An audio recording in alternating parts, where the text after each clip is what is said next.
Well, hello, ladies and gentlemen. It is I, the Copperal, bringing you a proper review on the Nerf Scavenger. I'm pretty sure I did a video on this before. I just don't remember on the top of my head. Speaking of which, I hit my head. And I got pretty beat up, so sorry if I'm low energy. I'm missing half my face, pretty much. So yeah, let me get to the advertisement. I should be probably just gonna pull out the laptop and do some writing. The Epic of Cassius Crossroads, Author House, and BarnesandNoble.com. I think book 2 is going to be on Amazon instead. But yeah, I want to do a proper review on this blaster because my other one's a lemon. This one's a better one. So I got better results out of it. And all that. And I have all the accessories to it. Well, all of them except for the little flashlight. Those are pretty hard to find. But yeah, I had all of them before. I bought it for $9. Then I sold it at the flea market. But I managed to pretty much reconstruct one of them. Here we go. Get the little blaster. So the Scavenger, it's part of the Zombie Strike series. Pretty cool blaster because it's one of those few Zombie Strike blasters that takes attachments. And the attachments for it are pretty good. You get this cool silencer, which is a paint can, which is an actual thing, but those are with oil cans. So there are oil can suppressors, but this wouldn't suppress anything because of the holes in it. But they're really good. But I think I've shown it off before that this thing lights up really well in the Evader.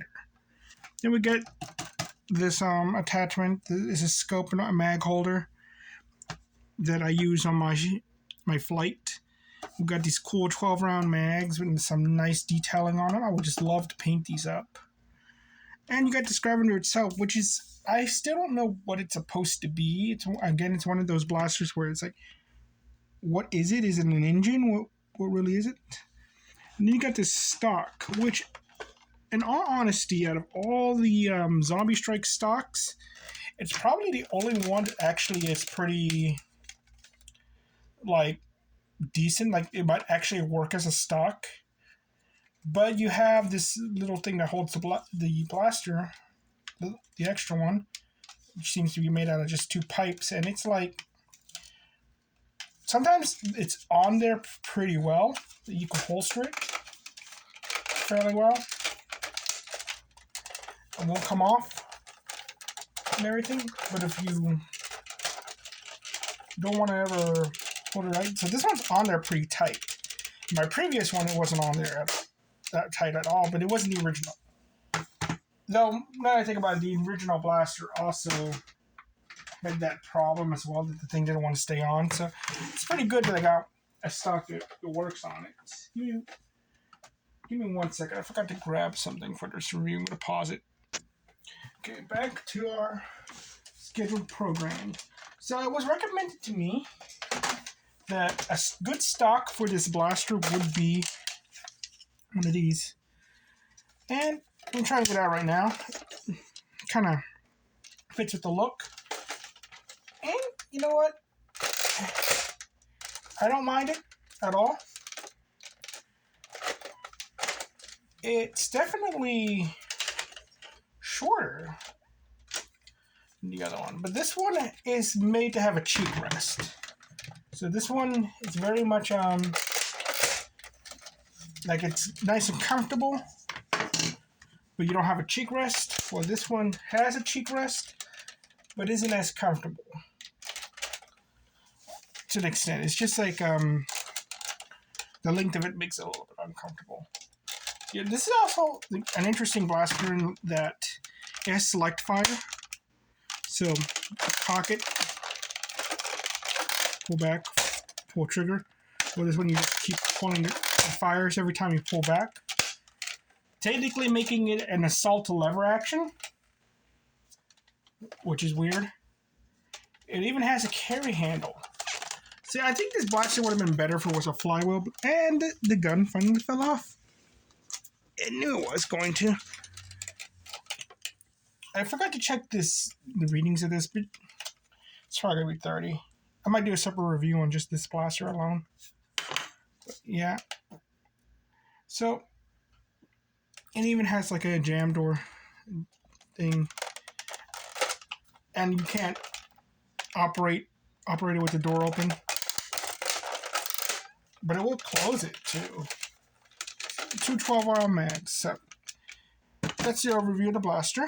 Let's get on to the actual review. FPS was pretty decent, 60.94. I think the previous one was pretty low, and it was consistent in its rapid fire as well. So, but he actually did better. I saw a lot of 66s. So the highest one I had was 65.7.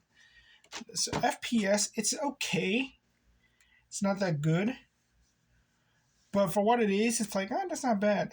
Accessories is good because it has a scope. It has a very good scope with this mag holder. It has a suppressor. It has a stock. It has an extra blaster. One of the best accessory kits. And keep in mind, I got mine for $9. It was on clearance. Very good. Sling. I think this is a sling attachment point. A dart can fit in there, in that little hole. But not really any good sling attachment points in this. It's really bad. Comfort. This is very weird. Like, I don't know if this... I don't consider this comfortable at all. I think it's decent, but it's like... No, it's very... Like, the lever is kind of small and everything. It's just... It's not a comfortable blaster, but you could deal with it. Looks... I think it looks cool. But it also I could see why people won't like it that much. Because it looks like a piece of junk as well. Profile. I don't think anybody's going to think this is a actual weapon. Tactical point. Pretty good. It has one underbarrel one. It has a top rail one.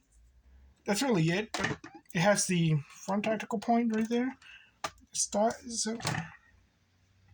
rockets. It technically can hold the rocket launcher, but not really well.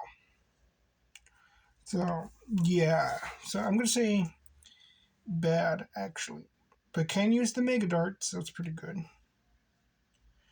Internals, it's a mess in there. I've seen these things internally. I'm going to say it's okay because they're not like solid welded, so it's not that bad. It's just a jigsaw puzzle. Modability, I don't know anything about anybody modding this thing. I assume it uses the same mods as the, what is it, the Sledge Fire?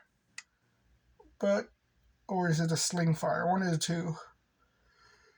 But I don't see anybody modding this one. I'm going to say it's okay. Practicality. Now, this one's interesting in that is it more practical than the other lever action blasters? And I want to say to an extent it is. Because you can just rapid fire a 30-round drum with this thing. You have your little extra blaster. You can have the Mega Blaster attachment on it and everything. So, yeah, I'd say it is more practical than the other lever action blasters. But in general, like, again, this should have been a flywheel blaster. Like, compared to a flywheel blaster, just a regular Springer that has the slam fire, I would say it's not as good. So practicality is okay because also you just have the scavenger without any accessories. It's not really that good at all. You want the accessories. That makes it more practical. Price, full price, this thing's not worth it. But anything under full price, like anything like $10 or below, it's pretty great. Even new in box for $10, absolutely. Results, we got 4, 5 for good, 3 for bad, 2, 5 for okay. So tie between good and okay. So again, it's really preference. It's like there's some people who hate this blaster and there's some people who love this blaster. So I can understand why it's okay and good, but also why it's like bad. It's like, yeah, I could get those points too. It really is like the sway. So it's a buy, skip, or novelty. This is definitely a novelty blaster. You don't need this blaster and all that. There are other sling fire blasters, lever action blasters out there, but this is probably the most practical one just because you can put attachments on it. So if you're going to get a, you know what, I'm changing it from novelty to buy. Because if you're going to get one of these lever action blasters, this is the one you're probably going to want. Okay, just for your collection. And with it, it takes up a lot of space too, but you just take up all those accessories off of it. And come on. It's actually a pretty small blaster. It's actually around the size of every other lever action blaster and all that. And it's not that it's a bad blaster either, but like you said, I actually kind of like grabbing the mag sometimes, but it's really like want to grab here, and I think that's why it's angled like that. But again, it's not comfortable at all. So put a 30 round drum in this. You can even do that cowboy trick. But yeah, it's like essentially it's a sawed off lever action with that. So yeah, buy it. If you had a choice between all the other lever action blasters, you can only pick one. This one's your go-to blaster. Okay? Well, thank you all very much. You all have a nice day. Bye-bye.